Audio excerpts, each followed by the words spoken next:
What's good? Welcome to First String Podcast, day 2 of Commanders training camp, and we are presented by Bet Rivers.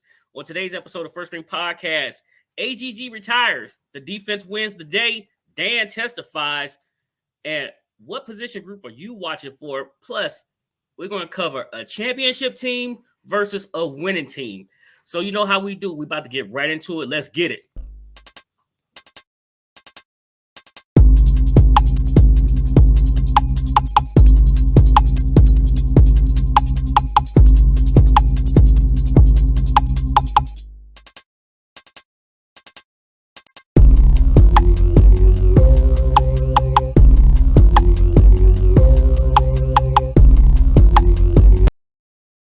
Well, what's good? Welcome back to First String Podcast presented by Bet Rivers. Make sure you download the Bet Rivers app or go to www.betrivers.com. You must be 21 years or older to play.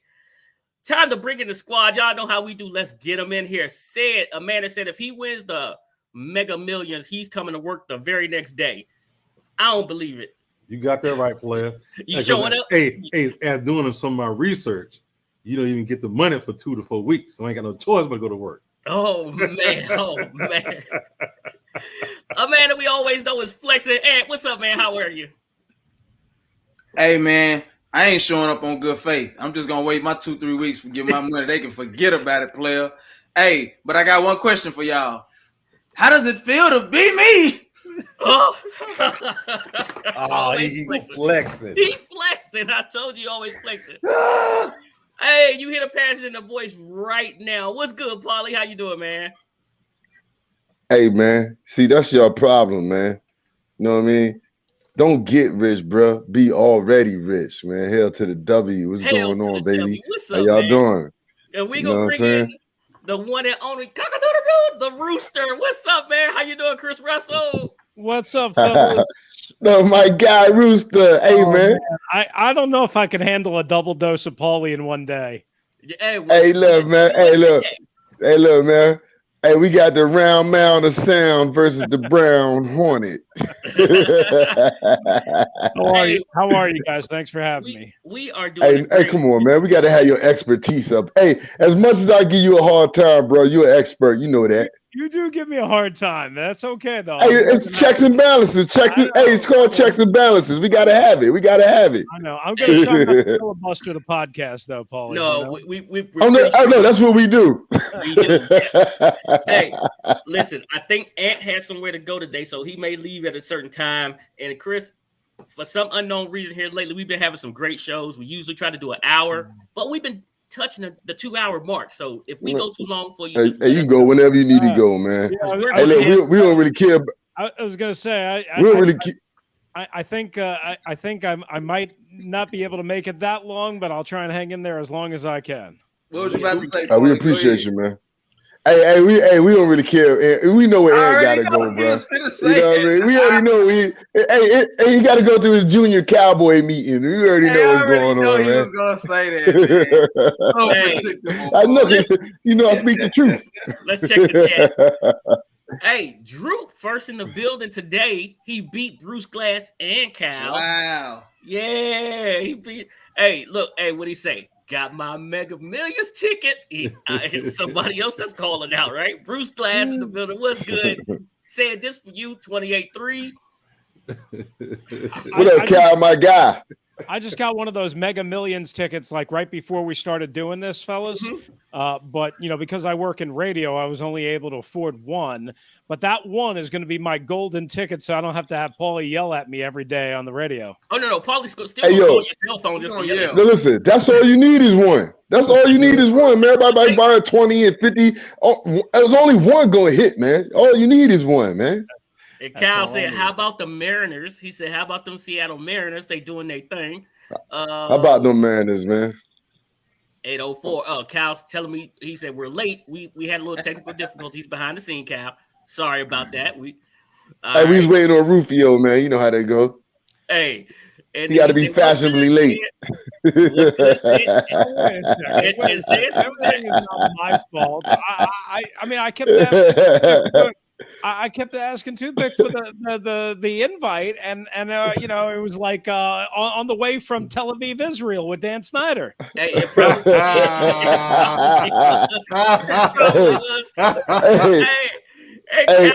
Hey, Russell. Hey, Russell. I know, man, but I'm tired of yelling at him about that same shit every week. So I'm going to put it on you this time. Yeah. Hey, listen, everybody knows it. They're expecting it to come from Toothpick, and it comes from my government email address. So, you know, hey, it goes through filters and filters. Better late than never is what Bruce Glass said. And we got Corey in the building. What's up, Corey, man? And of course, Drew said he taking all Sanchez. Hey, first thing, you just hit on it, Chris. Dan testified today. It wasn't televised like the commissioners was. Right. Does it really mean anything to us? Should we really care? I mean, it's hard to care about something that we don't know enough about, but yeah, I think we should care. I mean, hopefully we get the transcript at some point. Now, my understanding is it wrapped up a little while ago and it was like 11 hours. And now you have kind of conflicting statements, like Dan put out a statement, or Dan's lawyers put out a statement saying, you know, like that the investigation had kind of wrapped up last month or something. And the House Oversight Committee, I just read before I hopped in with you guys, put out a statement through various media outlets that, oh, no, wait, we haven't wrapped up our investigation just yet. And here's why we should care, right? Number one, we don't know exactly what Dan said, what Dan testified to. I mean, again, he must have said a lot of things over the course of 11 hours. I'm sure there was some small breaks or whatever in that, but he must have said some certainly some amount of things that had some relevant interest to the committee and to the overall investigation. That's number one. Number two, and this was something that my partner and I, Pete Medhurst, were talking about, and on my podcast, the Locked On Commanders podcast, with my other partner, David, we were kind of talking about this, like, what's next? Is it a potential civil set of lawsuits from the alleged victims of sexual harassment, of workplace environment, all the people that are represented by the couple of lead lawyers that have been working over the last 2+ years to represent 40+ ex-employees? So is that next? Or, guys, here's another thing, and it could take weeks to maybe, you know, get to this. You know, when they pour through this transcript and they have all the chiefs of staff and all the legal aides and assistants pour through this transcript and pour through all the testimony, do they find something, an aha moment, where maybe, just maybe, Dan might have perjured himself? Because remember, he testified voluntarily, but he testified under oath.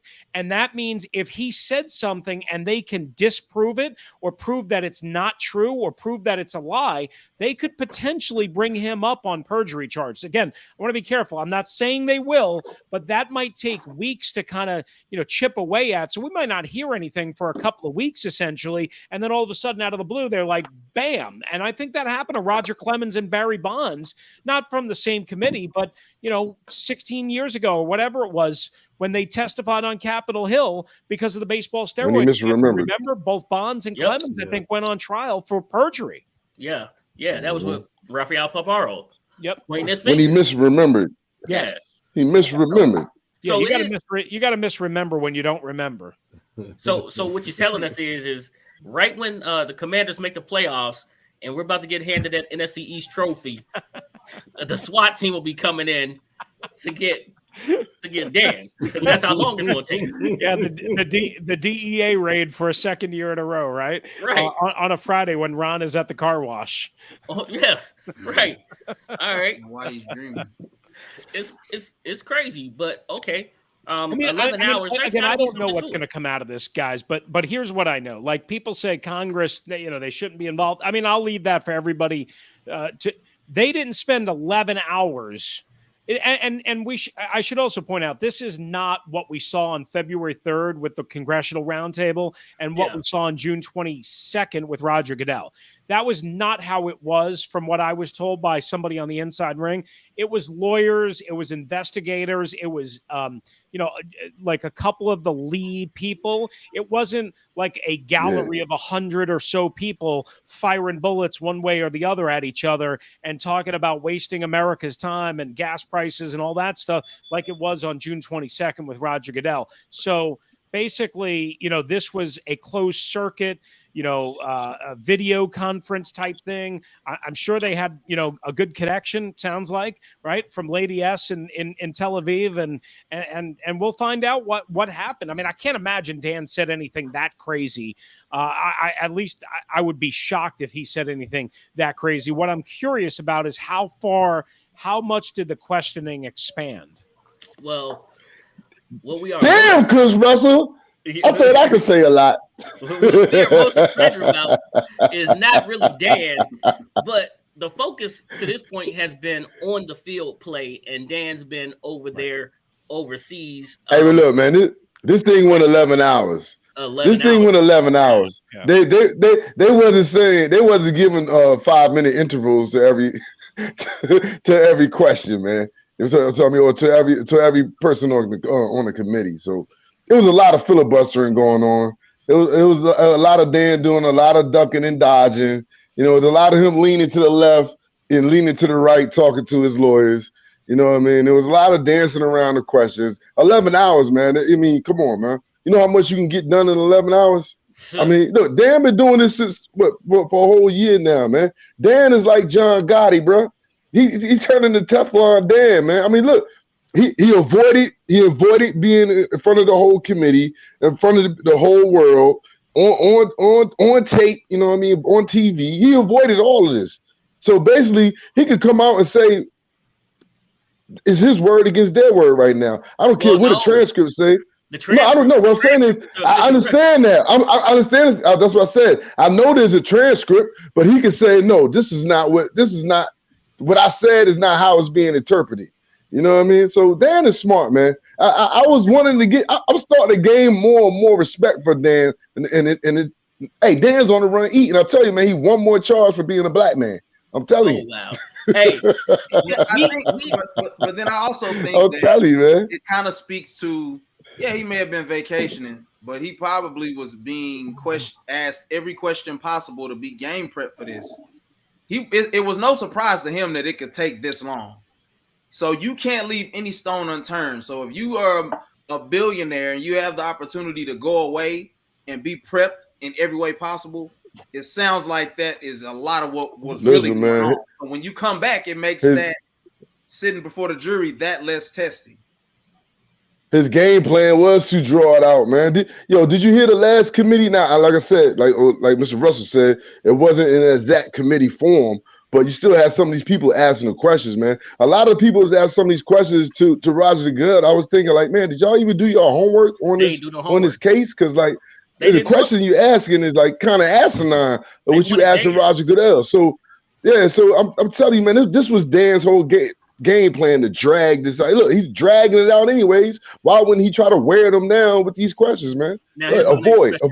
Well, hold on. Eddie Murphy once said in a great comic special in Raw, deny. So that's what he's doing. Deny. Is how long before the Yachty starts heading back this way? That's the real question. Now that he did that testifying, how long before the Yachty start heading this way? And we are almost at our 15-minute mark, and y'all know what that means. To the lawyer, tell him to head back this way. Exactly. Come on, man. He know what he's doing, man. Hey, when the first game, September 11th, he don't have to be back until September 11th. Yeah, that's a home game too. He'll be back September 11th, man. So right at 1:00 kickoff. His jet to be flying in. Say it.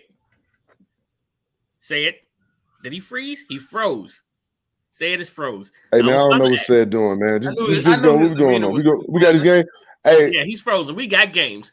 It's time. Hey, Rufio, we about to play some bets and cash some checks, man. Can you get down with this, or is that against your thing? I mean, I don't have any rules that I'm aware of. I don't know if I can. We don't want to get you in trouble, man. You know what I mean? Sir.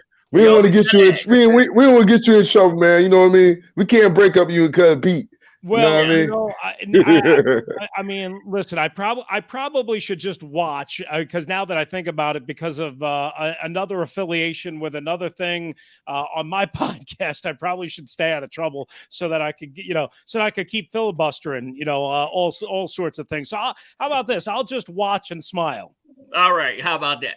Well, we got 3 games. Nod once for yes, twice for no. Twice for no. There we go. and Stan is back. Okay, he's coming back. There he goes. Stan's back. All right, so we got 3 games for y'all tonight. We got the Dodgers versus the Colorado Rockies. Now, this game has been moving all day long. It's been driving me crazy. All right, the Dodgers are minus 210 at this very moment, minus 137 on the run line. The over is 12 runs. This thing started off at 10 runs. Now it's up to 12. I guess they figured they're in Colorado. The over is minus 108. Colorado's line is minus 170. I'm sorry, plus 175, plus 116 on the run line, and minus 110 for the under. Said you just got back, man. I know you was checking your stats. Who you got? Actually, LA laid down the other day. Oh, they took one L. So they laid down 2 days in a row. 2 days in a row, but they back. Them bats was hot. Hey, they in Colorado, and they gonna be shooting over here, shooting over there, shooting over there. Give me them Dodgers. Which way the ball was going? Give me them Dodgers. You see a bunch of this right Give here. them Dodgers what, man? Hey, man, we placed the bets. Give them Dodgers what? What are you talking about? What you want? You want the money line? You talking about Dodgers money line? We're going Dodgers money line, and we're going over we're taking those 12 runs and over. Over the 12 runs. Over the 12 runs. And who you got? I was trying to do a little Magneto to protect my mind because he always trying to come with these Jedi mind tricks, man. He'll lure you in and then he just yank it from under you at the same time. Hey, man, we trying to place best of cash checks. Give me the plus 75, man. Listen, this team got to lose at some point. They did a skid they didn't do a skid. They lost a game. They gonna lose another one. They lost, so let me get the plus 75, 175. Plus the 175. Oh, man. Tell them how to Hey, bet look, this man. Look, man. The Dodgers are struggling against sub 500 teams. Tyler Anderson starting tonight for the Dodgers.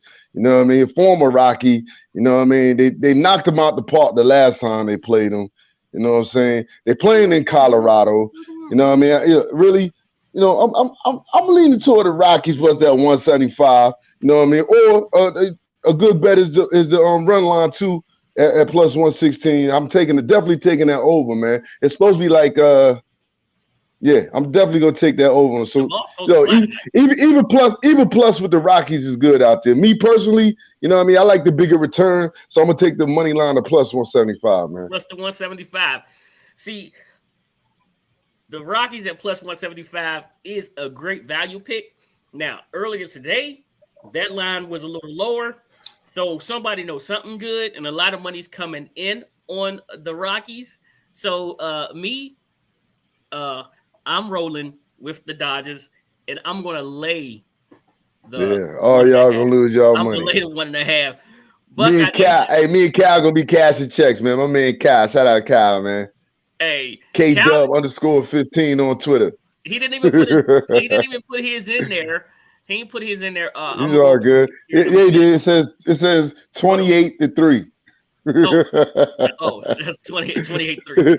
Russell, you don't know 28-3. We got Atlanta Falcons fan up here, man. So my man Cal like to get on him with 28-3. I think everybody in Atlanta will remember that number, and that's forever.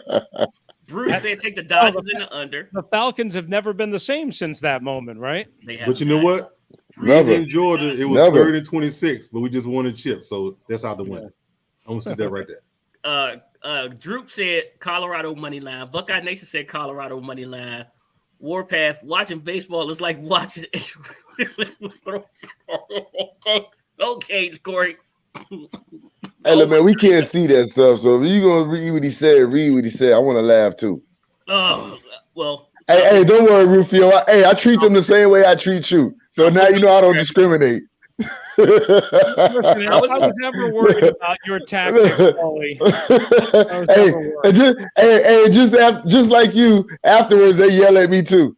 Yeah, we will yell at you, Corey. We will yell at you, Corey, and Paulie. It's Paulie, man. I got get to it right.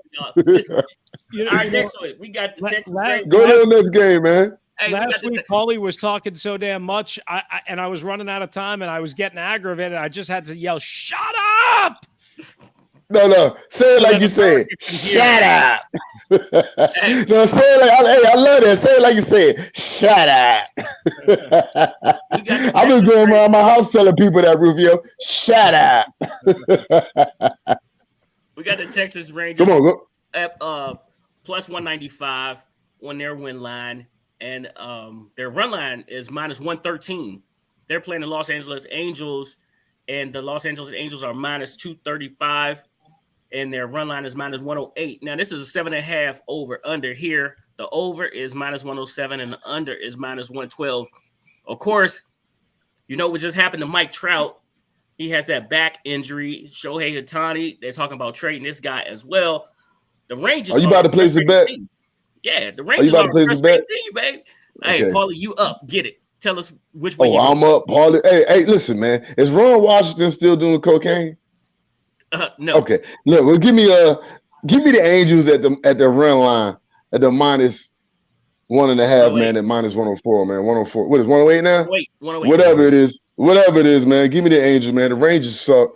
You know what I mean? They don't know which way is up. They just lost. They just didn't get swept by whoever they do. But anyway, they've been struggling over like the past 20-something games or whatever.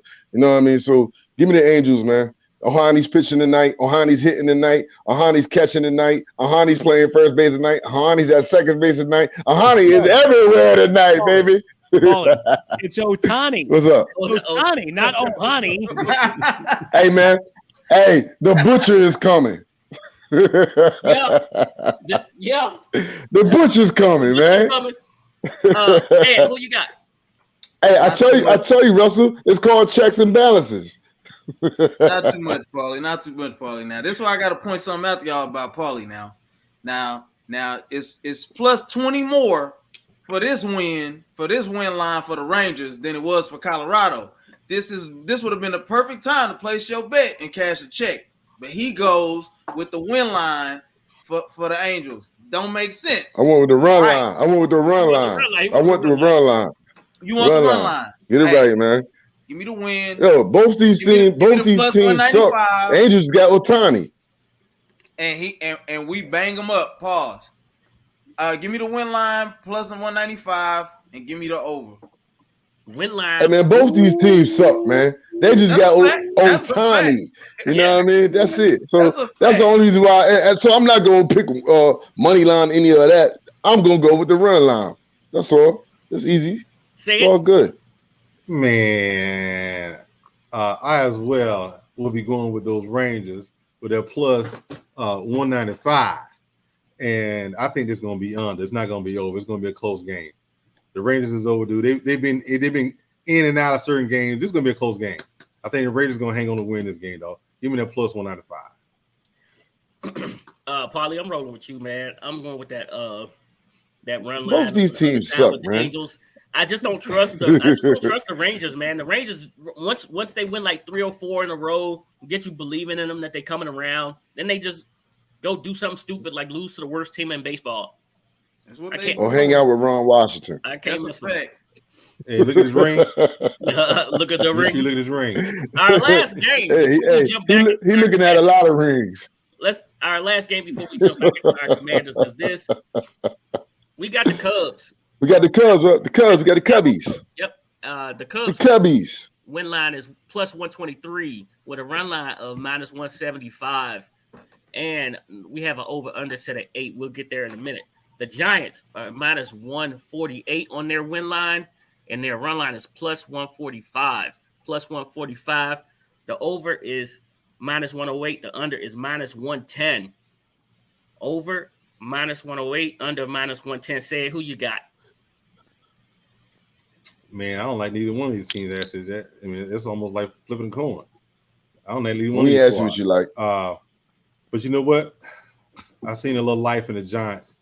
Give me the Giants money line, and I'm just gonna stick with that. I don't like either. Giants money line. Giants money line. All right. Hey, go ahead, Paulie. Hey, look, Justin Steele pitching for the Cubs tonight. 4-6 with 4.02 ERA. We got Alex Wood pitching for the Giants tonight. 6-8 with a 4.21 ERA. The Cubs have won 6 games in a row. They suck, but they done run 6 games in a row, man. You know what I mean? But yeah, I'm gonna take the Cubs, man. Plus 118. You know what I'm saying? Give me the over. Give me the over on the runs. What is it? Over 8? Over 8. Mm-hmm. Yeah, give me over on the runs. I'm gonna give you a good stat, right? Look, they playing in San Francisco. That's Ed's job. Right? No, they playing in San. It said they got no job. This is my job. Look, they're playing in San Francisco, right? Yeah. Right. So we got 14 miles per hour winds blowing from left to center. All right. You know how that ball's like to fly out of there when that wind's blowing in San Francisco. Also, there's a 96% humidity out in San Francisco tonight, right? They cool the baseball. Listen now. They cool the baseballs at 50% humidity. That means that ball gonna be flying out of there tonight, man. Pause. Man. You know what I'm saying? Give me the Cubs plus 118 and over on the runs, man. Got it. What y'all say? Let's roll. Since we put that 4-hour homework in hey, man. contract, keep it. Hey, man. It's that juice. It's that juice, baby. It's that juice. It's that juice, man. Tell it, that juice, man. I tell y'all like that, though, right? Y'all like that glitter, right? Facts, bro. Look, this is my baby, beautiful artwork. This is my baby, beautiful artwork, man. Hey, man, I'm selling these $59.95. Just hit me in the chat. I got you. Paulie, oh, wow. Paulie putting that work in. Listen. First off, you gonna go last because Paulie just made me forget my whole bet, so I just gotta ride with his facts. Hey, just bet with Paulie, man. You wanna make that money? Bet with Paulie. I'm telling you. I'm going run line. I'm going run line to plus 145. I'm laying the 1.5. Paulie, I'm not even gonna look at my notes. And it's on you. Give me Cubs plus 123. see, Ant trying to make some money. Just bet with Paulie. You good? And give me the under. You good? Give me the under 8. Under the 8. I got you, man. Oh my God. Okay. We are done with our picks, man. Ron Washington sold that ring, baby. Hey, look, man. I'll tell you what. See, when I grow up, I want to be like my man Chris Russell because he did nothing in this past 5 minutes to endanger his bag. Not a damn thing. It's the quietest I ever heard him ever in my life. He said, I don't know if I should be part of this segment, so I'm going to sit here. I heard a mouse fart in the house. I just turned off my microphone and gave my hand a break. And giggled a lot and laughed. Yo, Chris said he ain't effing up the bag. You know what we all discovered in the last 5 minutes is that Paulie not only can talk like nobody's business and never shuts up, but he's also a bad meteorologist. There's no way it's 95% humidity. You want to put some Bet Rivers money on that? Shout out Bet Rivers. It's 96% humidity. 96% humidity. You gonna put some money on that? 96% humidity. What is this, Paulie? Yo, it's a heat wave, bro. Where you living at? Where you in, man? It's a heat wave, man. What are you talking about? I mean, it's a heat wave in the country, man. It's sweltering heat across the country. 96%. Hey, Chris, I'll send you the numbers. Okay. I'll send you the numbers, all right? I'll send them to you. Right, you do it for me all the time. You prove me wrong. I'll send you the numbers. It's 96%. I did my homework, bro. Okay. Just because you came on the show. Hey, look, I didn't want to be like Kyler Murray and had to have it written into my contract. You know what I mean? You know what I mean? Shout out Bet Rivers. They don't do that to me. Yeah, of course, Kyler Murray found a way to take a cheap shot at the media when he's the one who went out and said it, and his team went out and did it, and then he agreed to it, and somehow it's the dumb media's fault. It ain't the media's fault. It's his. Listen, the defense won the day today. Montez Sweat. But of course they're doing this in lingerie. Man, that don't matter, man. They not do. They have no. I'm about to say all that don't matter, it's man. All in lingerie. Right. But what I took away from hearing these things, that the defense did great today was the communication on the back end. Bobby McCain and your guy Derek Forrester and you know what I took away from it? You know what I took away from it? I took away from it for the second season in a row. maybe the third season in a row around Rivera, they don't know what the hell they want to do on the offensive line. That's what I took away from it. Because Trey Turner got hurt, right? And instead of sliding on Schweitzer over, they put in Sadiq Charles. You know what I'm saying? So they don't know what the hell they want to do on the offensive line. Well, yeah, I couldn't.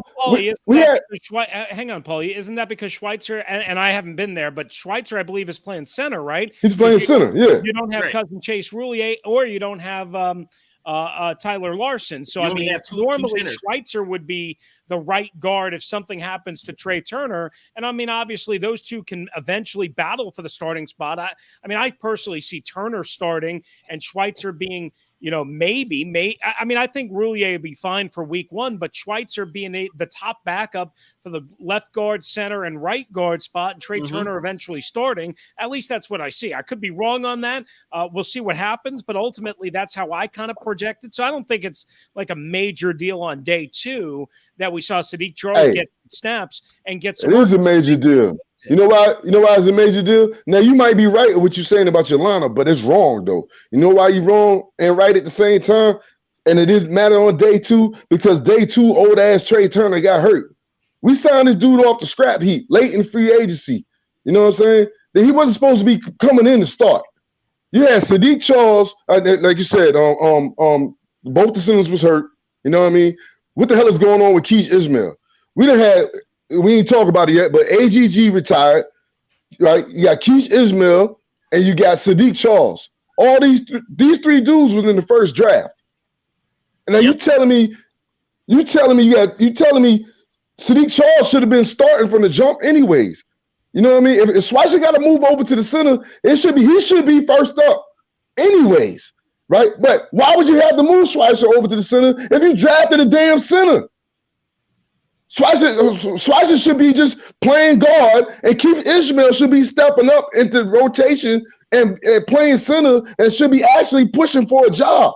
But he was. This is the problem with this team. No, he was a center. Ishmael was a center, man. Ishmael was a center. My point is, so far you got 3 players from the draft that's trash right now in spots that you need them. We need Keith Ishmael to be ready to play and push for a job at center. We need Sadiq Charles to be ready to play and push for the job for center. AGG just retired, even though he was a receiver, he switched to tight end. We kind of need somebody to kind of step up and be able to play tight end with Logan Thomas going down. So you got 3 dudes in the draft that you basically about to kick out the door. This is why we can't win. Yeah, and they were 4th and 5th round picks in 2020. Anyway, though. Hold on. So what? You also said the AGG was going to be cut anyway, though. Yeah, you did. You said cut. Yeah, I know. I know that. But what are you trying to say? You're not saying that. I'm with my whole point of it. I'm saying is 3 dudes in training camp is the same. I'm not. That's my whole point, bro. He not gonna be on the team. You got 3 players from that draft in positions that we need people to step up. Man, you got to talk about offensive linemen in the 4th and the 5th round. You know what I mean? That you find starters in the 4th and the 5th round.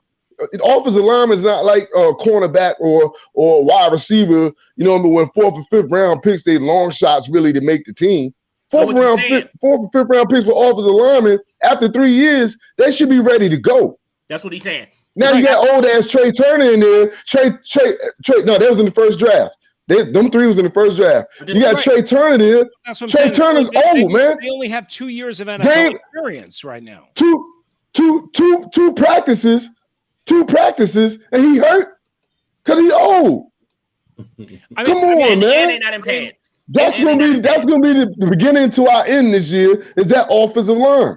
Ismail and Sadiq Charles only have 2 years, though, of NFL experience, even though this was the 3rd draft of Ron Rivera and company. And remember, Sadiq Charles was injured. He had more injuries in his rookie year than he took snaps, guys. I mean, he had 3 injuries to 2 snaps played in his rookie year. So he basically was a rookie last year. We got to give these guys still a little more time to develop. I understand what Paulie's saying about Ismail. I thought Ismail was like run over by a dump truck last training camp. But then when he got a little bit of an opportunity late in the year, I thought he was at least adequate. At least he held his own. I did too. let's just see let's see the development a little bit. Let's not overreact on day 2 to either Turner or Ismael or Sadiq Charles or whatever. I understand that there's no guarantees that these guys are going to be true bona fide starters in the NFL, but I don't think they necessarily have to be until you get the injuries. And of course, the injuries were a big problem last year and maybe already so far this year. They're going to come. They come to every team, especially on the offensive line and the defensive line. They're going to come. But I'm more or less moving forward. I'm more or less saying even this to the coaching staff, also.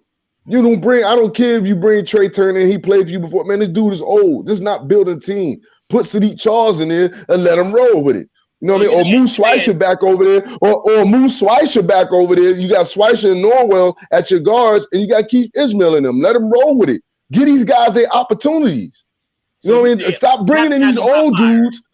Man, stop bringing in these old dudes and trying to plug in spots. You know what I mean? Just because they former Panthers. Come on, man. You told me you're trying to build. Ron told me he's trying to build a team that's sustainable in a 3 to 5 year culture. That's not what you're doing when you're bringing in players like Trey Turner and then you automatically giving them a starting spot. Trey Turner's what, 31 years old? Trey Turner is 29. 29. Okay. So he's even younger than I thought he was. All right. 5-time Pro Bowler. I mean, it's not like they brought in, it's not like they brought in some 40-year-old here. First of all, but he had injury problems. I understand that. But he's played a lot of good quality football. He's not dominant by any means. I don't think that was a bad move. And look, if he can't stay healthy, they only signed him to a 1-year contract. I believe it was like $3 million, something like that. I mean, ultimately, I don't remember how much of that was guaranteed, but not all of it was guaranteed, I don't think. So you could move on from Trey Turner if he's really broken down at the end of camp. There's no need that says you have to keep him, but I don't think it was a bad move because I don't know if I trust A, Sadiq Charles to stay healthy, B, Ismael, that he's totally ready for a full-time spot. And then again, you want Schweitzer to be somewhat fresh because you might need him at one of 3 different positions where you're almost surely going to have some sort of injury for some sort of period of time. And Andrew Norwell is 30. Both of them have 9 years in the league. Yeah. So, I mean, you're not getting no younger right there. I understand what Paulie's saying. Frustrated with the old play, the same old guys. But you know what? I'll walk back a couple steps on that too, because 29, I thought he was old. I thought he was in his 30s too. So I'll walk that back a couple of steps. You know what I mean? Because by all means, 29, he ain't done. You know what I mean? But I know how he has some, injury concern. But I'll walk that back a couple of steps. I can admit when I'm wrong to a certain extent. I'll walk that back. I'll walk that back because I thought he was around. I thought he was around 31, 32 too. Also, you know what I mean? So I didn't know he was rocking at 29. Paulie, I'll be the first one to be combative with you in the right setting, but that's not wrong. That's like Tyron Smith. If you look at Tyron Smith, he started when he was 19, 20 years old, and he was a force for so long that now when you're looking at a guy in their early 30s, they're pretty much done. It depends. Like starting young, especially on the defensive line, does not equate to elongated success on the field. It just doesn't always equate that way. I'm looking at this guy. He didn't look that great on film to begin with. And we said on the show when we looked at the lineman that he was going to be a plug. What do they call it? A plug gap type of guy. Like he's plug and play. Now he shouldn't be. No. Almost like if somebody else goes down, then he'll be a guy who you can depend on because he's a veteran. The problem is, guy. Like you said, though, the problem is that he shouldn't have been starting from the beginning. They should have went ahead and put Sadiq in there, even though he technically is like his second year, and allow him to go ahead and get those lumps. And then if it goes terribly wrong, then you put Trey there. That's the mistake. Is the way. Would that be giving him a job? Here. Me and you here, Flash. I mean, me and you here. Me and you here. But would that be giving Sadiq a job? Giving Sadiq a job is not a good thing. It's really this is his second year. Really his. Well, it should be open competition. How about that? Open competition. So, can we agree with that? It should be open competition at that guard spot. But with that being said, for him to actually earn that spot and beat out a 9-year vet in the league that knows how to play, wouldn't you want him coming in as that second string and then gradually getting him up there to earn that position instead of giving it to him? And then because think about I'm not saying giving it to him. No, you made your point. I'm not talking about giving it to him. I'm saying let them compete for it. What has Trey Turner done except for play for other teams in other systems? I know he played with Carolina, but still, other teams, what have he done to say that Sadiq Charles shouldn't have an opportunity to compete for that job too? He's a 5-time Pro Bowler. You're not talking about some piece of trash. Read the chat from Corey. He says he started all 17 games last season. Sadiq Charles hasn't started anything. Does that mean he was great because he started 17 games last year? He was in Pittsburgh last year. It was the Chargers the year before that. But he's played a lot of football for more than just Carolina. And again, I remind you, he's a 5-time Pro Bowler. It's not like you're talking about somebody who has no pedigree here. Make him beat him out. Right. Make him beat him out. I don't know, man. Maybe I'm just feeling a certain type of way about the line in these draft picks, man. You know what I mean? I just want them to start solidifying stuff. I'm not trying to poo-poo Pro Bowls, okay? But it ain't what it used to be. But it ain't what it used to be. And it's also his third team. Whatever the reason, the guys who are those guys don't go to their third and fourth teams, not like that. So that I think it's still something to be said in that regard. But I hear what you're saying. It shows that he's capable. But if you got a draft pick within 3 years, you should put him on the field for him to at least say, okay, I'm healthy now, but he still doesn't work in this system. But if he's not on the field, what is that saying about the player himself? But I'm saying he's healthy now, though, right? Sadiq is healthy now. Sadiq is healthy, but if we got to go to the scrap heap, what is that saying about Sadiq? I mean, yeah, he made. That's my whole. Hey, that's what I'm saying. That's what I'm saying. And we shouldn't have that. That's what I'm saying. That's not a good look. You know, at a position where you pick 2 offensive linemen. I'm saying you got 3 players that's, you know, like you said, they think that least of them that they're not even giving them an opportunity.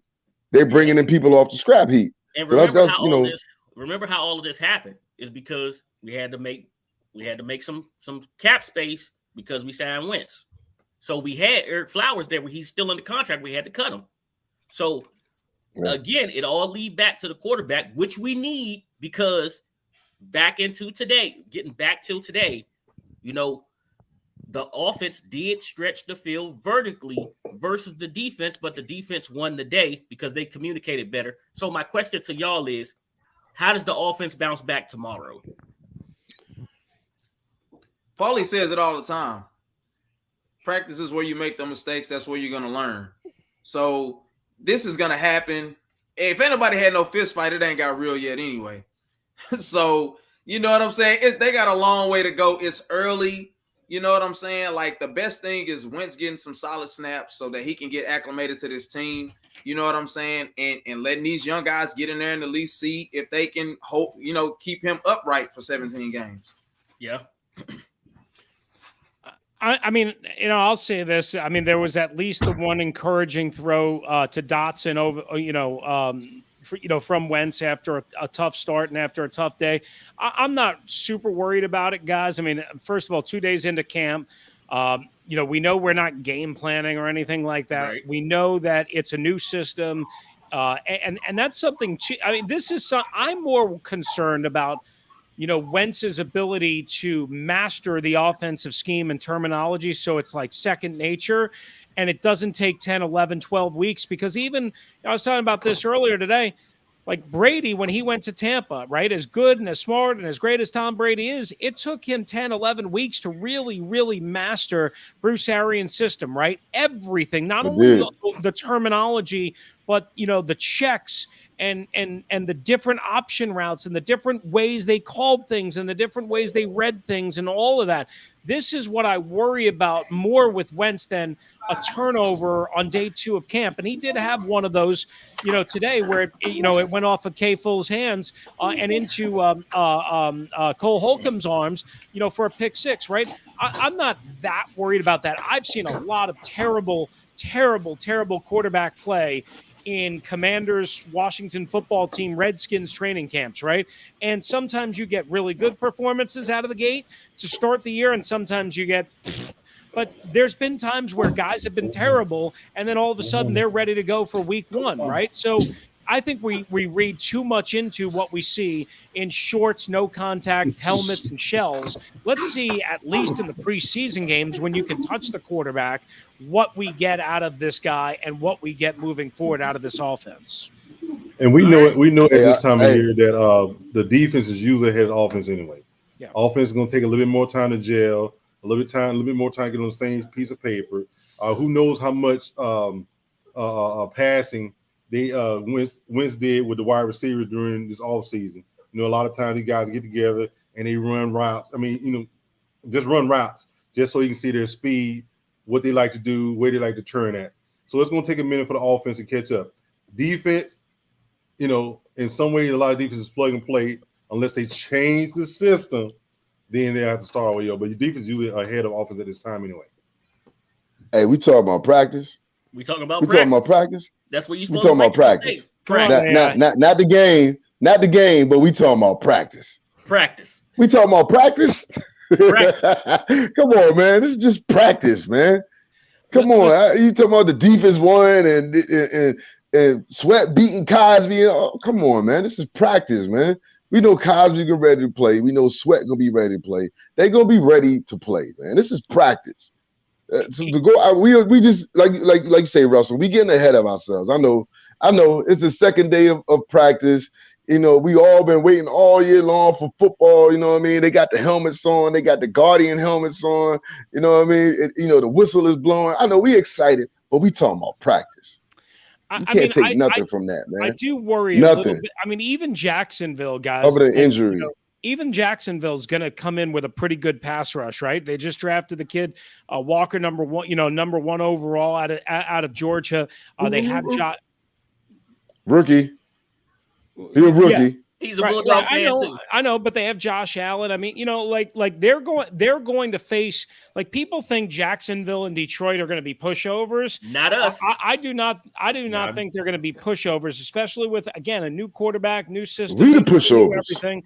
I don't think they're going to be pushovers. Now, do I think they ultimately find a way to win those games? Yeah, probably, and they should, right? If they're anything, they should win those games. But what I want to see is, when we do see Carson Wentz, when we do see the first team offense, I do want to see them a little crisper than what I got last year, just for using last year as an example. You guys remember, like, Ryan Fitzpatrick, he was okay during training camp, and I was there every day. But then when the games came on, right, Ryan Fitzpatrick, when he played any length of time, there was that one Friday night against Cincinnati. And Cincinnati, we know, turned out to be way better than people thought, right? But at the time, everybody's like, ha, ha, ha, the Bengals, they suck. Well, their front seven tore the Commanders, whatever they're called, football team, offensive lineman, a new one, and they just ambushed Ryan Fitzpatrick, right? And I thought right there, this offense is a little shaky, right? And then I was looking forward to saying, okay, how does Ryan Fitzpatrick bounce back against the Chargers? Maybe a better defense. And of course, we found out he didn't bounce back because he got absolutely ambushed early in the second quarter, and we never saw him again. But my point being is, I need to see where they can actually touch the quarterback and not just blow on him and go, hi, Carson, hi. That's all I care about at this point. And that goes against the philosophy of a lot of NFL head coaches, right? They don't want to put their guys in these games where they can be tackled, where they can be hit. I don't know how you play football at this level if you can't be hit, if you can't test yourself when bullets are flying for real. They're not even wearing pads for a week, right? They're not allowed to for a couple of days. I think next Monday, I believe, is the first day they're allowed to. And the NFL Network got this big thing going on this Saturday where they go to all 32 camps. Right. For what? Because they're still in lingerie. Well, but a little pushback on the just practice thing. It matters. It definitely matters. More so for the offense, for the quarterbacks that got to get connections with new receivers, rookie receivers.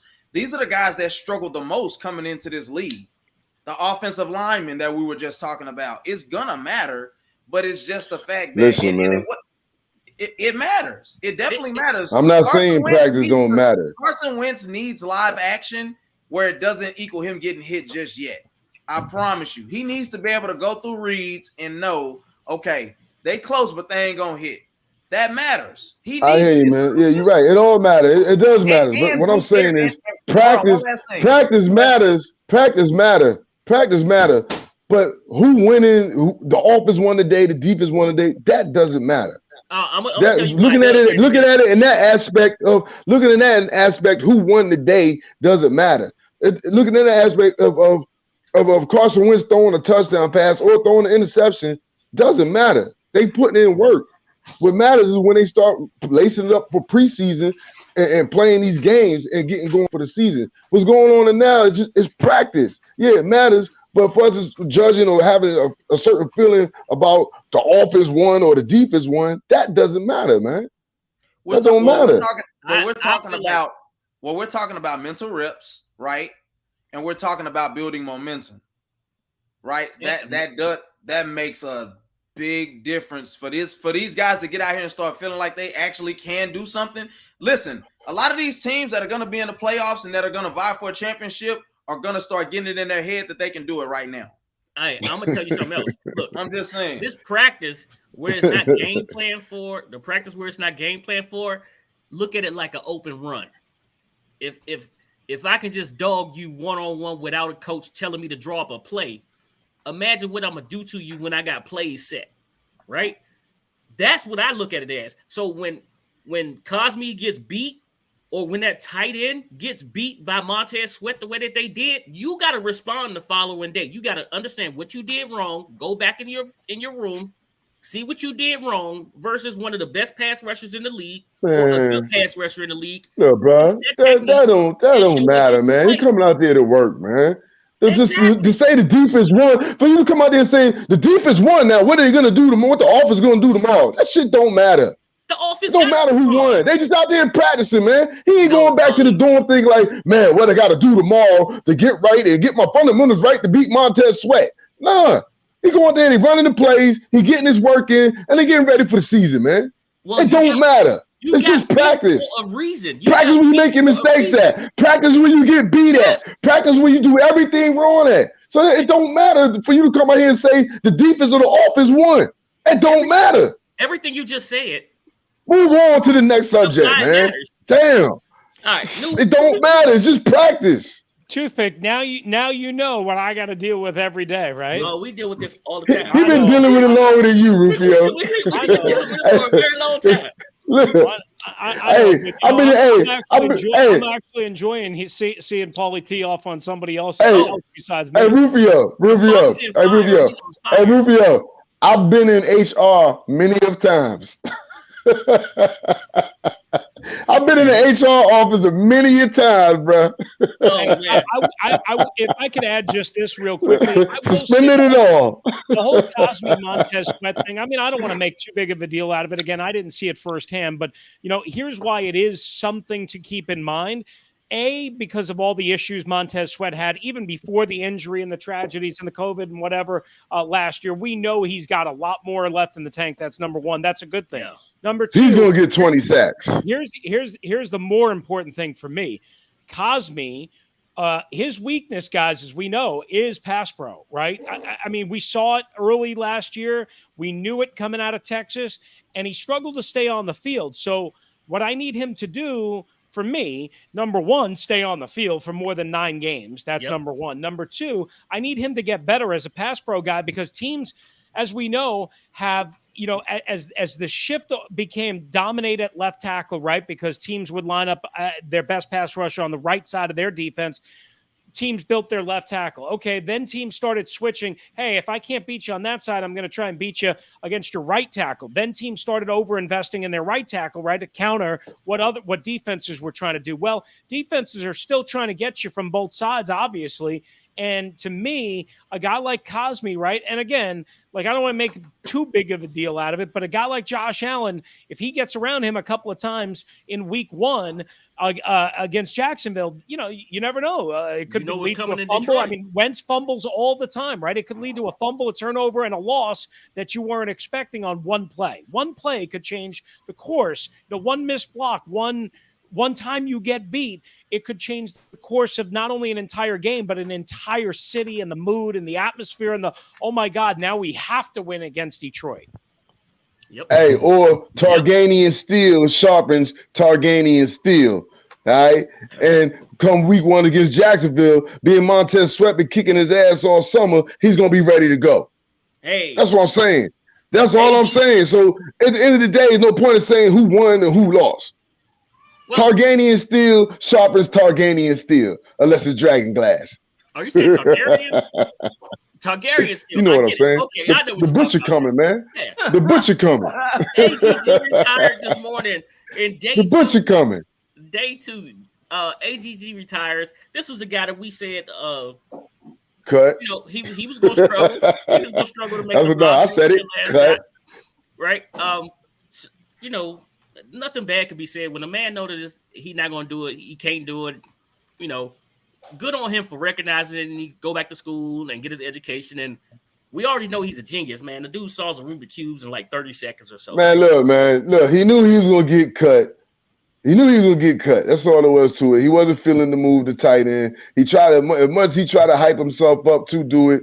In his mind, he's not a tight end. He's a receiver. He was going to get cut. So he said, it's late in the game. F it. Let me get my mind together. Let me go back to school, get away from all this. He'll resurface in a year, trying to get on with another team or whatever. You know what I mean? Come on. We ain't got to read too far. He was going to get cut, and he knew it. He didn't want to move the tight end. The tight end is not that's not what he came into the NFL to do. That wasn't his dreams. You know what I mean? It is what it is. Cut. He was going to be cut anyway. I don't know how you guys all feel, but I mean, the tight end position was already to me like one of the most interesting groups on this team to watch, right? Because we don't know if Logan Thomas is going to be ready for week 1 or not, right? I mean, that's probably a 50-50 dicey deal at this point. We just don't know, right?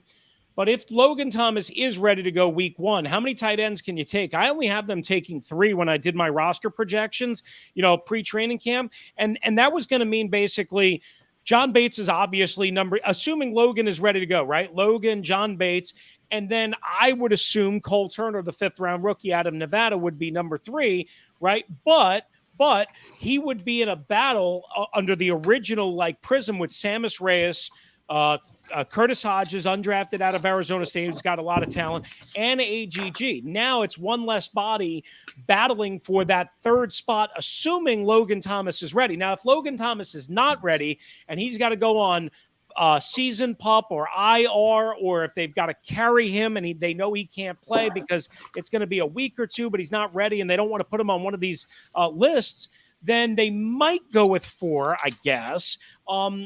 I would prefer them not to, just from a numbers perspective, but then that could open up a spot again for a Curtis Hodges, somebody to keep an eye on, 6'8" out of Arizona State, who's got a world worth of talent, or again, Reyes or somebody like that. So it's going to be interesting to see. And I think Juan Castillo wants to put his stamp on this group. Remember, he's taken over from Pete Hainer, one of the best tight end coaches in the game. Castillo wants to put his signature, if you will, on this group. I just wonder how it's going to shake out, but so much of it is predicated on whether Logan Thomas is ready to start the year or not. Hey, is this also like playing that game because you got the new practice squad rules?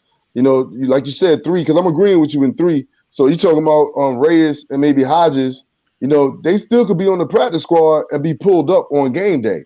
You know what I mean? So they could get them, and the liability and the likeliness of them being picked up on somebody else's starting 53 is slim to none.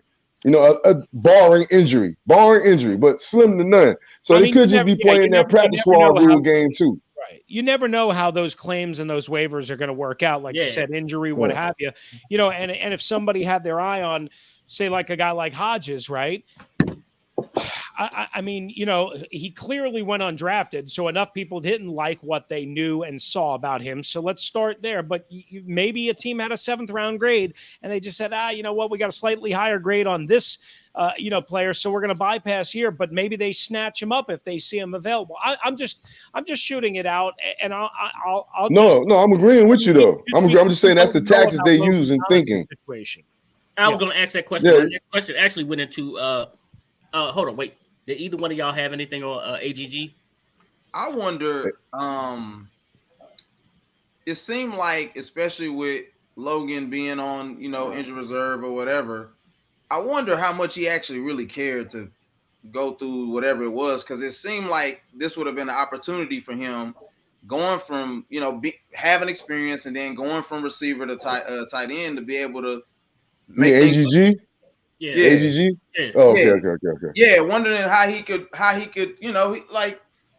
this was an opportunity for you. I get it. Like, you're on the outside looking in, kind of, because they are switching you in positions of what you've naturally played. But I wonder how much. If you ain't feeling it, you ain't feeling it. You ain't feeling it. You got to think. 2 days of practice, he probably was running with the 4th and 5th string, tight ends or whatever, the unit, whatever it is. So he was a receiver. He made his bones. He was a star at receiver. When you had your dreams, you had your dreams. He probably just wasn't feeling going to tight end and knew if he ain't feeling it, why are you gonna do it? I mean that's all I see with that. But my thoughts was like, look at some of the other folks that made that transition from wide receiver to tight end. Darren Waller, right? But they loved it though. One of the maybe he don't love it. I don't think he loved the game. Maybe he don't love it. Look, that's the question. Maybe he liked it. Maybe he don't love it. He loved the game like that. That's a challenge that you got a good chance of. That's. Man, we seen him on ESPN with all the Rubik's Cube stuff and all the other stuff he can do. We seen all of how they made him like out to be a brainiac and all that. So he probably he made some good money in 3 seasons. You know what I mean? He saved his money. He made some good money. He can go out and start doing whatever he want to do, man. Maybe he just ain't feeling it, man. He is a brain. He was into that's what I just said. Engineering. So, but yeah, that's what I just said. Maybe he didn't love the game. Say it. Much like what the other guys say. I mean, he may not have liked being moved from wide receiver to tight end, and there come different issues. Bigger players that you're going up against that at wide receiver you don't have to deal with. Linebackers coming down at you, you having to block, hold a block. He just may not have. Like you say, he may not have felt it. And at this point, he might say, "Okay, well, it may be time for me to step away," and he did just that. All right. I mean, we'll never know the inside of the man unless he says what's actually going on with him. To us. Now, at least he ain't go wait and then quit at halftime. Oh, that did happen. That did. Yeah, you know what I'm saying? Like, so, Coach, I ain't making it back out after the half. I'm done. Hey, he's going. You about to get ready to go out for battle, and he about to hit the showers. It's like, I'm done, Coach. All right, so shit, if I was behind him, I'd be like, I got his run. Put me in the game, Coach.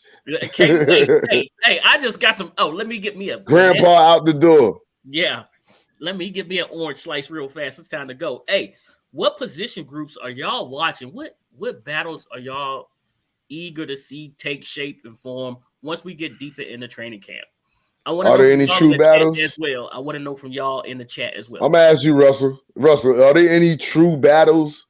Really? Are there any true competition going on? I mean, I don't know if there's battles for per se starting jobs, but I think there's interpositional battles in terms of, okay, do they take like 5 linebackers? Do they only take 4 and add a veteran? Do they take the 5 that they have? That type of thing. Which of the 8 defensive linemen, specifically 6 through 8 do they take? It's more back of the roster type stuff. It's almost like this team is a championship type team, except they're not. Except they're not. But I'm more interested in those areas. Like there's a couple of them. I mentioned just tight end. Guys, I'm intrigued to see what happens at running back. I know this is crazy, but with AG fumbling issues, number one, and injury issues, and he's already hurt, and he's been hurt for much of the offseason, right? I know they're slow playing it, but they said the same thing about Curtis Samuel. So until I see it, I won't believe it. But with AG already banged up, Brian Robinson Jr., I think, is going to be a lot better than people think he's going to be, certainly than the pundits and the so-called experts and whatnot. But what I'll be interested to see, J.D. McKissick, okay, fine. So those 3 are locks.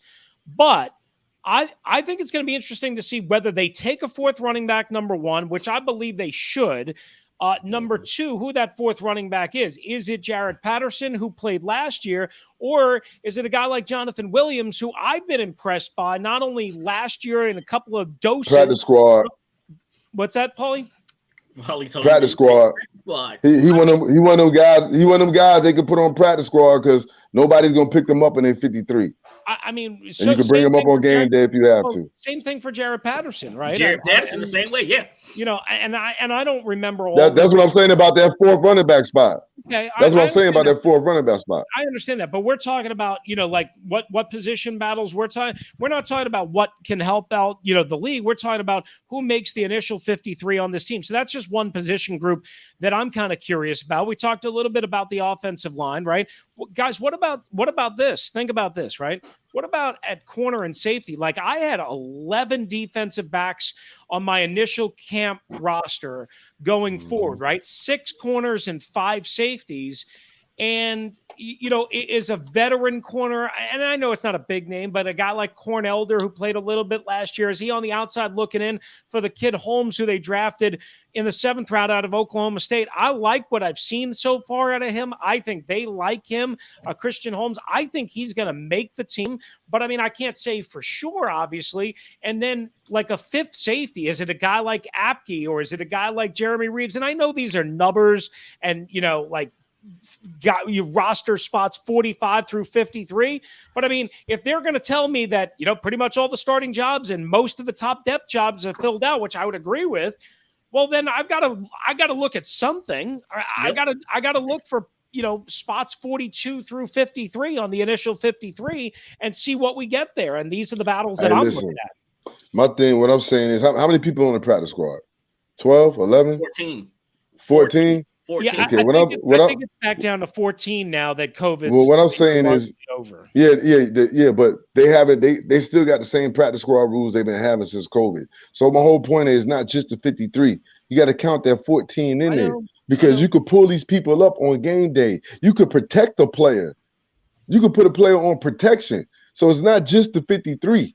You know what I mean? So the 53. It's the 53 that you want to keep because you don't want nobody else to have them also, and you got plans for them on your team, but you got to add these practice squad players in here. Like, yeah, but we got 1,000 receivers on the team. How many we keeping? 6. So listen, I'm talking about with the numbers game with the rosters because you don't want to lose. You might have to lose a quality player, but you want to try to minimize that. So if you got 2 running backs, Patterson and Jonathan Williams, if you cut these dudes and put them on your practice squad, if you cut them, the chances are they're not going to end up on somebody else's roster unless somebody give them a little bit more money on practice squad or something like that. Or they feel like, you know what, like Jonathan Williams, you know what, I've been here 4 years and I've been going through the same routine every year, and I only get a chance to play if we devastated at injuries or we 3-7 and they just trying to do something else, you know, or it's the end of the season.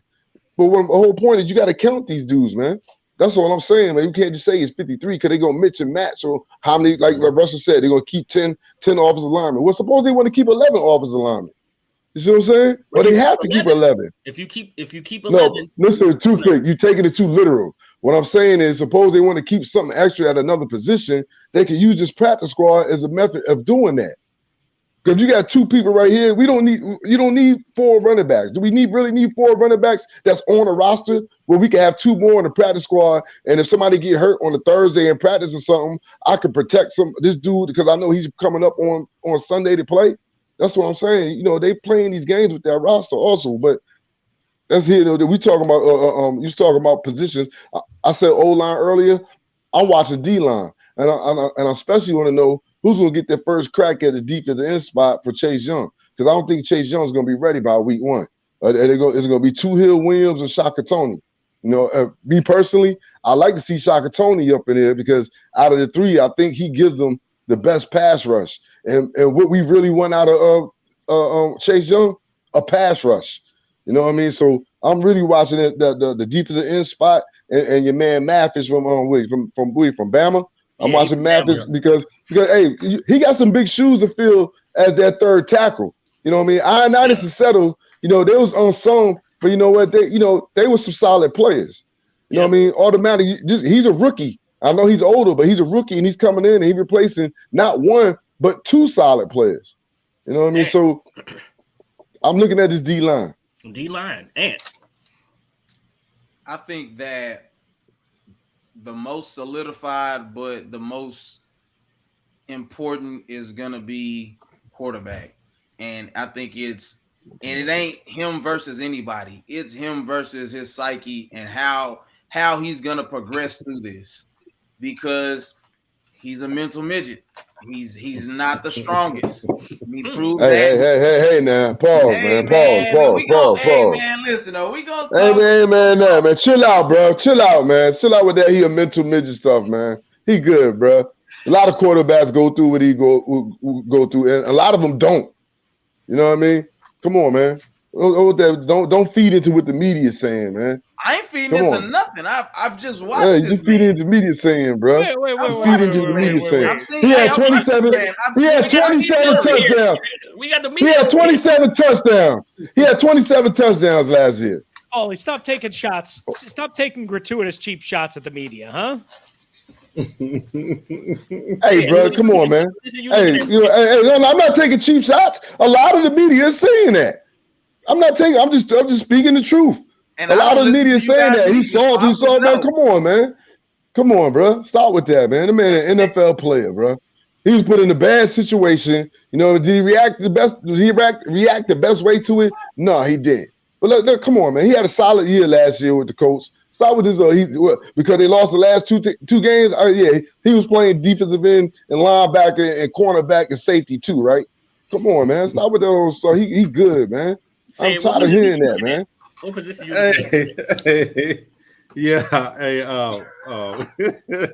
I also want to see that. Tired of hearing that crap, man. The defensive line. Come on, he's mental midget. He's gonna make this team. You know, can they get these guys to gel together, do what they're supposed to do their jobs? How many of them Bama boys is going to show up and show out? You know, because, you know, every now and then you got one that shoots out there that don't show up.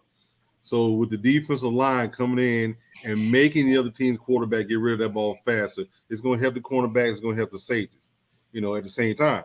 So it's going to be interesting to see how well they play throughout this training camp to do what they need to do.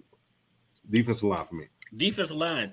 2 for the defensive line. That's 2. Actually, I'm gonna give a half for the defensive line because I want to see how they work against the run, because we're gonna be tested this year versus the run. We got some serious running backs, some serious running games and running backs coming in this year. So how you giving them a half? Where's the other half go? That's not. You giving them a half? What are you talking about, really right? Watching the position I'm really watching. What are you talking about? It's actually the linebackers. I want to see better linebacker play this year. I want to see what linebackers are going to be on the field. And Chris has to run. We thank him for joining us. Chris just told me he said I got to run. He said Chris. He's not gone. He's just gone for a second. My bad. But the linebackers is the other position that I want to watch really close. Cole Holcomb, middle linebacker, and Jamin Davis have a better year. I want to see these things happen. I want to see who the third linebacker is on the field. That's the key right there, man. What's this third linebacker or Buffalo nickel going to be? I mean, if they was playing the poker, they doing a hell of a job with this position and these players. We don't know what in the hell they want to do or what in the hell they thinking that linebacker, man. You know what I mean? I mean, you hit that one on the head with that third line. Well, what are you going to do? Ron talking about the other day, well, we'll wait through the week and see, and then we'll make a decision about a veteran. Well, first of all, how's a week going to tell you, you know what I mean, how you feel about what a group is doing, man? The first week, really? After the first week, really? After they really just knocking out the kinks and getting sore, getting calloused and all. So the first week going to tell you if you need to sign a veteran linebacker. That sounds like you need to sign a damn veteran linebacker. Right now. Stop playing. Right now, we got fans in the building saying, "Come on, man! Quarterback. It's his leadership." Hey, he's a jerk in the locker room. Made up, and you just saying something to appease to the media. They could already know exactly what they're gonna do and how they're gonna run it, and feel like they got what they need, but they just gonna tell you something. It's kind of like that's what I said. That's what I said. They're playing a hell of a poker game. Because I'm like, I don't know if you ever listened to a Jerry Jones interview. It ain't worth your time. It's a bunch of stuff. We're gonna start over here and then somehow you're gonna talk about it. Yeah, Jones got dementia. It's not worth your time. Jerry Jones got dementia. He don't know when to leave most of the time. Even Jerry Jones got dementia. Yeah, Jerry Jones got dementia, man. Hey, you ever see Jerry Cheek move just one time? I've never seen his face move, bro. That's some hell of a plastic surgery, bro. Botox, bro. Hey, so Ron. Hey, Jerry might be the one guy that's protecting Dan the most in the NFL and has his back and making us all stuck with the tyrannical. He is the one guy. Why wouldn't he? Because why wouldn't he? They work together. Hey man, it's like that dime piece and that two piece going out together. Why wouldn't she want to roll with her? Look, come on, man. Dan got Jerry into the Hall of Fame in record time. So come on, man. Why wouldn't he, man? It takes 3 Dan is the worst owner ever, bro. Name me another owner in professional football that's been worse than Dan Snyder. You can't even say the Bill Wells, man. He done took the Bill Wells a long time ago, man. He like the heavyweight champion of bad owners, bro. What are you talking about, man? That's Ali. Hey, so when Ron Rivera was hired, he said it takes 3 to 5 years to change the culture. Change the culture. In the military, it takes 3 to 5 years to change the culture. So how long? I'm in year 3. I ain't changed it yet. How long does it take to build a winning team versus a championship team? Now, when I say a winning team versus a championship team, let's go back to the Miami Dolphins. They drafted Dan Marino and had immediate success for like a great. I told you don't talk about that damn Dan Marino. You did, but I'm gonna do it anyway. Because right behind Dan Marino, man, nobody remember Dan Marino. Right behind them came the Bills, who were terrible, but they built a championship team. They never won a championship, but they appeared in 4 straight Super Bowls, right? And you cannot deny that they built a championship contender. So how long does it take to build a championship team or a winning team? Because we're in year 3 of Ron's rebuild. Why are you asking us, bro? I think Commanders fans and Cowboy fans. I know about Cowboy fans and Falcons fans. You don't know about on winning. You don't know about on winning. You ain't won that. When last time you won something? You ain't won nothing. See, that's the difference. He said winning versus you ain't won nothing. Winning is just having a positive record. Exactly. Yeah, that's every other year. Y'all do that every other year. Y'all like us every other year. So I'll say every other year. I'll say this. You got to look at it as a 2 to 3 year window where you're going in an upward trajectory. And on the way to being a championship team, you have to display that you have the ability to win. So when we look at a draft and we look at off-season free agency, it's easy to put the right pieces together. So from year 1 to year 2, did you make the playoffs? Like you said, if you were 7-9, did you go to 10-6, whatever that is? There should be some level of progression that is visible. I mean, frankly, what Ron's talking about just sounds like horse manure, because there's been no, especially when you have moving parts when you look at having a rotating like quarterback position, whether that's because people got hurt or somebody came up in free agency, that's not the type of things that is going to equal success, winning, and ultimately a championship in the NFL, unless you have like a stout defense like Baltimore Ravens or something like that, and then you put a quarterback in there that's just not going to hurt you at the end of the day. If you're not talking about that, where all the pieces are in place, what Ron's talking about doesn't make any sense. But I think Cincinnati did it in 3.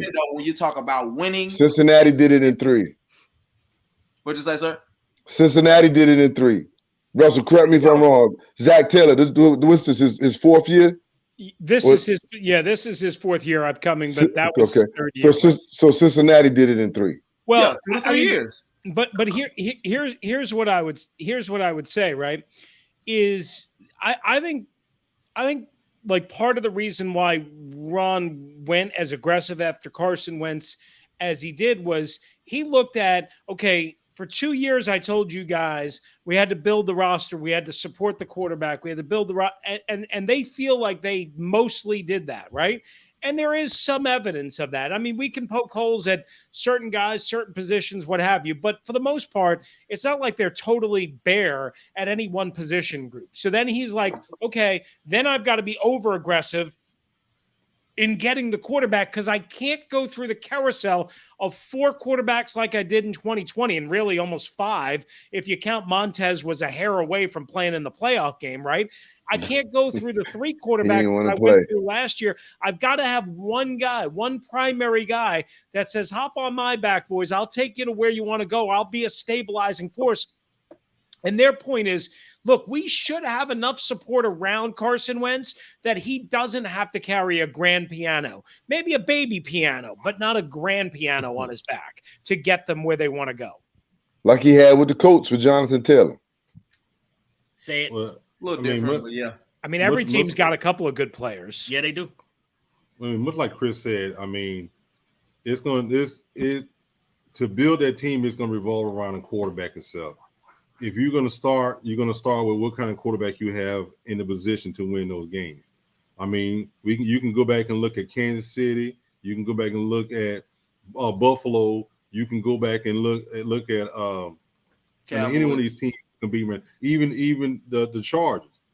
You know, they're a winning team, but they haven't made it to the point. Well, not some haven't won a championship, but they started with the quarterback. It took them 2, 3, maybe 4 years before they eclipsed to the next level. But they everyone is talking about the start of quarterback. You know, once you got a quarterback in place, can you find the pieces around him so y'all can compete against every other team and make it to the next level? That's why they're picking Buffalo to win this year. They think they have all pieces in place. Listen, it ain't about having the pieces in place. It's about going out there executing the offense and the philosophy of the offense. Because I'm telling you right now, if they come out in game 1 and game 2 and trying to throw the ball all around the field, it's not going to work. You know what I mean? Because you're immediately putting the pressure, immediately putting the game in his hands and on his shoulders. They need to come out here and establish this run in these first 2 weeks of the season, and then build Carson Wentz up. You don't think they're going to pass to run, meaning try and establish the pass, whether it be quick game stuff or vertical, to then grind it out in the back part of the third quarter and the fourth quarter? I think that's how they're going to kind of go about their philosophy this year. Listen, and you might be right. You might be 100% right. And what I'm saying is that's wrong. That's what the problem with this team is. That's the problem with the offense, because they're not doing what works. You know what I mean? They're not playing to their strengths, but you got to build stuff. You can't just jump into step 3. You know what I mean? You got to start at step 1. And to me, they need to get that running game going, get that offensive line solidified. Immediately, you're going to throw pressure on the offensive line, you know what I mean, and on the quarterback to get the passing game clicking. Build some confidence in the offense. You know, all that starts with running the ball, being self-running the ball, and moving the chains. That's what I'm saying. So to me, you're right, Seth. It is about the quarterback. Because I said Cincinnati did it in 3. You know what I mean? In their third year, they had Joe Burrows in his second year. You know what I mean? They had for the 4 years. You know what I mean? Playing high level. So that's my point, though. You know what I mean? And what you saying? I jumped on you about you calling him a mental midget and all that. Okay, I know what you're saying. You know what I mean? I know what you're trying to say, and that's my whole point. So let's build his confidence up. And how you build his confidence up is running the ball, you know what I mean, and running play action and protecting them. They got to start at step 1, man. Don't just start throwing the ball over the field. But you might be right, Russell. That might be Scott Turner's and their philosophy. They might just come out and they want to throw the ball and set up the run. But to me, I don't think that's going to sustain for the whole season. Paulie, Chris, I gotta throw something back at y'all real fast. The wide receivers that he had in Indianapolis are different than the wide receivers he has here. So in Indianapolis, he would see a heavy box, right? Here, I don't think he's going to see a heavy box on first down, 1st and 10. I think he's going to see a 7-man box, and we should run the ball first. Because I swear, if we see a heavy box, and what I just said, man. What are you throwing at him? That's what I just said. Run the damn ball. Paulie, listen, I'm agreeing with you, because if I see a light box, you is hilarious. Yeah, I see a light box. I'm giving Terry the high sign. I thought you were about to throw something different, man. Going back to what Chris was talking about earlier, the one thing that you can almost be assured of is that this guy, whoever the offensive coordinator is, ain't Bruce Arians. who has a history of Scott Turner. quarterbacks in there, Scott Turner. Okay. He know ain't who it Bruce is. Arians. He know who it is. No, I mean, because my point is it doesn't matter. Quarterbacks in year one with Bruce Arians have the biggest learning curve because of the intricacy. So he's gonna be able to pick up this offense a lot better with the fact of that. Not saying it's not gonna be difficult, but to also feed off of what Paulie was saying. Oh, these guys gotta build and build confidence. It doesn't start in game one. Starts in training camp. They got to get wins. Don't start no damn training camp, man. Yeah, you can be horrible in practice. You can be horrible in practice. Yo, get out of here, man. You can be horrible in practice in training camp and get out on the field when the season starts and start clicking, man. Training camp, you play against the same players every day. They know your plays. They're playing off tendencies that they already know. It's not even even playing field with that. We talking about start with practice, man. You can be awful in practice and go out on the field and put up 30 points a game. You're supposed to make mistakes and stuff in practice. I don't even know what you're talking about, man. But he's saying make some sense before you try to jump on. I know what he's trying to say because I said practice wasn't important. I ain't say practice not important. I said saying who won offensive defense is not important. He's like, well, you got to build confidence in practice. No, you learn the plays and all that stuff in practice. You build confidence when you run it successfully against other teams. Because in practice, you still got that mentality of, well, it's just practice. They know what the play coming in anyways. They jump in this route because they know the route anyways. So you're making up excuses in your mind about your mistakes anyways in practice. So your confidence is going to come against going against teams and having success against other teams. Period. And you need to build it from step one. That's all I'm saying.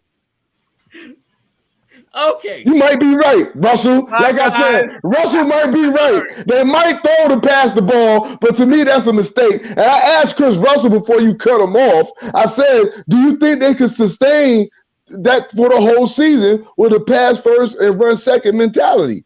That's what I asked you before you started talking about some damn practice. I'm talking about practice, man. I mean, of course, it'll be game situationally changing, but I think the overall philosophy will be that. Because remember, Ron's stated philosophy as recently as May, and I asked him about it after he said it, is he wants to run the ball and control the clock and keep the defense off the field like they did during the 4-game winning streak last year when they were averaging like 36 minutes time of possession. But remember, in those back 2 games, they scored 17 points and should have lost both probably, yep. Right? So I think he wants to do that, and I think Scott wants to throw 60% of the time. Remember, last year, they were only about a 56%, I think it was 56.4% were the numbers that I came up with based on throws, throwing attempts and sacks, right, based on their offensive plays, right, 56.4 to like 45.6 or whatever the numbers were. I think Scott wants to be 60%, 61%. 62%, somewhere in that range overall on the year. So that's why I say if they can throw first, right? Even if they're going to be taking on teams mostly in nickel and lighter boxes and all that stuff, if they can throw first, remember, you can throw on first down then run on 2nd and 7, right? To get to 3rd and 3. It doesn't always have to be pass or pass run. It could be pass run pass or pass run, kind of depending on the situation down and distance as well. Yeah, but it's usually shotgun. I'm just saying, man. And all that sounds good. And they got Jahan Dotson and Terry McLaurin and Curtis Samuels and Cole Turner and Antonio Gibson and J.D. McKissick. And he got all these toys he can play with. And that's my fear. That's my fear that he's going to – I seen your tweet today, Russell, and you say you think he'll get up to it's going to be more of a 60% pass ratio, right? And that is my fear. You know what I mean? Because I fear that if we go out here and we try to play like this, it's all going to come crashing down. But what if your fear takes you? And we will see – and at some point, we will see Sam Howell. But what if – That's what I'm trying to say, man. Well, you don't believe I don't think the offensive line is ready for that. I don't think the quarterbacks is ready for that. The 2 main spots. You know what I mean? Right. That's what I'm saying. Like, right.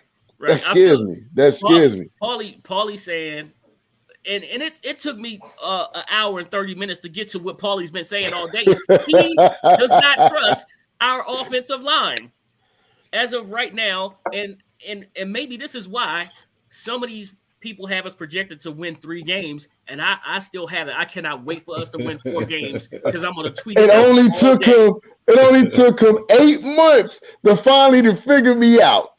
It took an hour and a half. Listen, that offense. That's what I'm saying, man. But Paulie, we do have a better roster. I'm not saying that, man. Hey, I think we're gonna have a very bright future this year, man. You know, I really do, man. I think one thing I criticize Ron and I say Ron's my trigger and all that. But one thing I give Ron credit for is in the 3 years he's been here, with the 2 seasons he's been here, that team plays from the first quarter to the fourth quarter. Yeah, it competes. My question it might sometimes it might be badly, but they keep competing. You know what I mean? I would give them credit on that. And that Dallas game last year was just an example of that. The one with Cole Holcomb got the pick 6. They was getting their ass kicked. You know what I mean? But they just kept playing, and before you know it, one bad play away, they was one score away from tying or taking a lead. You know, that's because that team under Rivera, that team keeps playing. I seen that team quit under Jay Gruden. I seen that team, you know what I mean, lay down under Mike Shanahan. You know what I mean? And I ain't talking about the coaches is bad. I'm just saying I've seen them teams do that. But this team plays for Rivera. I'll give them that much. I'll give them that credit. So my question right here now is, in year 3, has Ron built a winning team or a championship team? We won't know that until January now, will we? No, I'm asking for your opinion. Go ahead, right Russell. now. I think it's more I know what you're going to say, Russell. I think it's more of a winning team than a championship team, especially if we're talking about conference championship. I mean, never mind Super Bowl championship. I think it's more of a winning team. I think if you can get 9 wins out of this squad, right? 9 and 8, and hope if everything breaks right, 10 and 7, and squeeze into the playoffs. Maybe you win the division somehow. You get the home playoff game. Probably not. Those haven't gone very well, by the way, and at least in my time here. But I think if you can go 9 and 8, or maybe 10 and 7. That's what you're looking for, in my opinion, this year, to kind of solidly build, not have these, false expectations going into next year. I'm sure people will be higher on them. But remember, last year, guys, they were 7 and 9 in year 1, won the division. And because they played Tampa tough and tight, even though they got shredded on defense and gave up like 550 yards, everybody thought, oh, they're going to, Super Bowl potential and conference championship this, and they're going to, beat the Bucks and all. It was too much, right? You want to kind of like build this thing kind of not slowly, but you want to build it somewhat. You want to take steps. Become a winning team first, and then become a championship team. Got you, Paulie. You want to take steps. You want to start at step 1 and go to step 2. You know what I mean? But look, I think he's building a winning team, man. As much as I talk about Ron, I just told y'all his team's fight. I think he's building a winning team, but I personally, I need for him to step it up a notch. I need more of a sense of urgency. You know what I mean? I think things are too relaxed out there, man. I think things is too comfortable for people out there. You know what I mean? On the field and on the sidelines. I need him to step it up a bit, man. I need a little bit more sense of urgency. Year 3, you said 3 to 5 years. 3 to 5 years, and you want to sustain the culture for 10 years. You know what I mean? So let's go. You know what I mean? You had 2 years to play around and stuff. Let's step it up a little bit, man. I think he need to have more sense of urgency, man. That's all.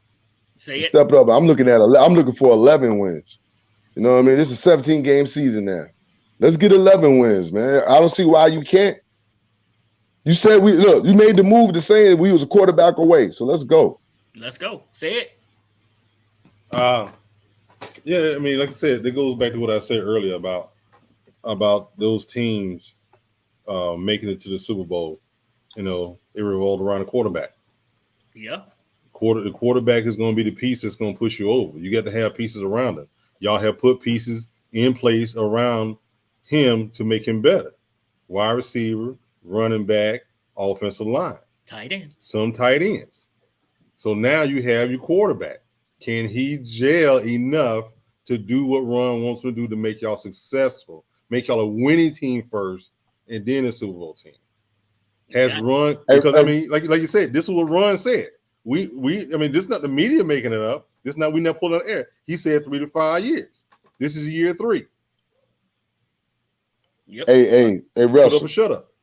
Hey, Russell, let me ask you this. What team that had arrogance and cockiness today irritated you the most? Wait, what team that had arrogance and cockiness that irritated me the most? Yeah, today. It was a team out there that made a certain statement down in the South. I get a division, the NFC West. Yeah, the Atlanta Falcons, when they said, I guess it was Kyle Pitts and some receiver I'd never heard of, proclaimed that they were going to win the frickin' Super Bowl. Are you kidding me? Get lost. I mean, Marcus, that's his team. That's his team, Russell. Marcus Mariota taking y'all to the bowl, baby. I mean, you know, I'm not trying to be a jerk, but just like them bringing Stetson Bennett to the quarterback in Georgia. I mean, the Falcons. I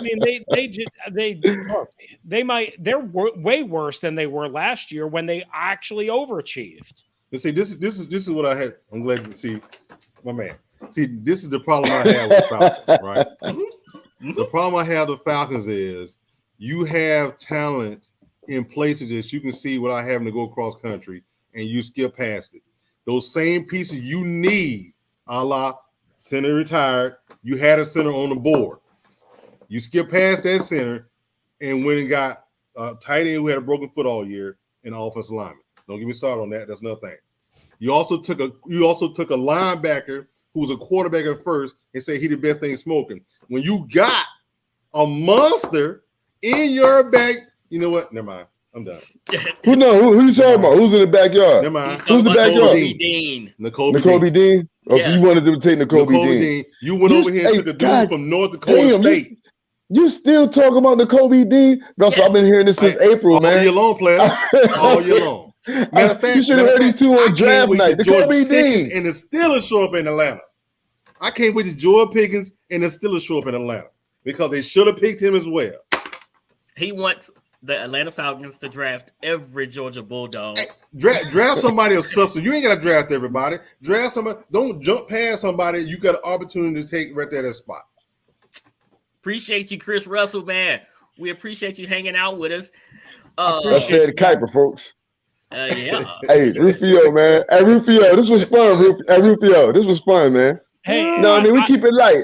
It's late night. We keep it light, man. We try to be too serious, bro. Hey, listen, if anybody that like is watching, whatever, give us a shout tomorrow morning, 10 a.m. I'm going to have Charles Mann in studio with me for about an hour, okay? So we're going to talk about his little TV show that he's doing on YouTube. We're going to talk about Chase. We're going to talk about Dan. We're going to talk about Montez. We're going to talk about expectations, training camp, all that stuff. I got the bagels. I got the cream cheese. I got the muffins all on the way for Charles Mann. What is he, a 4-time green egg? I think, yeah, we're going to have him in studio and have a little fun. You got the green egg? You got the green egg? No. You got the green egg? I got no time. You guys kept me so long. I couldn't cook anything on the green egg. Hey, we call it an OG classic because we get it. Excuses. Hey, Russell, man. Thank you. Appreciate you. I'll talk to you tomorrow, man. See you guys. Rufio, don't hang up. Don't go yet. Hit her with it, Paulie. Hell to the W, baby.